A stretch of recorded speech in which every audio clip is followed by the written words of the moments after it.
I've always been the type of person who looks up at the sky. I remember as a teenager, I had got this telescope, and I remember back then the moon, we would describe back then, looked like cheese. Like you couldn't really see the details. Like right now, you can look up at the moon and see the detail, like how detailed the moon is, even without a telescope, even without a phone. You know, back then it wasn't like that. So I would get my telescope, aim it towards the moon, and you know, I'm like, wow. Anyway, the other day I decided, I'm like, you know what? I take pictures of everything else. I'm fixing to start going up. And so I took my camera and I aimed it at the moon. And honestly, I don't know what I'm doing when it comes to that. I don't know how to set it. But I took, to me, it was the most beautiful thing.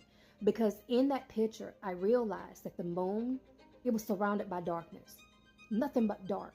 And in the midst of darkness, this light, I mean, beautiful, beautiful light. I was so enamored. I was so like taken by the fact, I'm like, oh my goodness, like, even though darkness is surrounding it, look how beautiful it's shining. Look how bright it is, you know. And I was like in awe. I took like, I don't know how many pictures, you know, and I was like, but it came out the same, literally the same. No star. Didn't pick up no stars or nothing. And the moment that I was taking those pictures, complete darkness circling out there.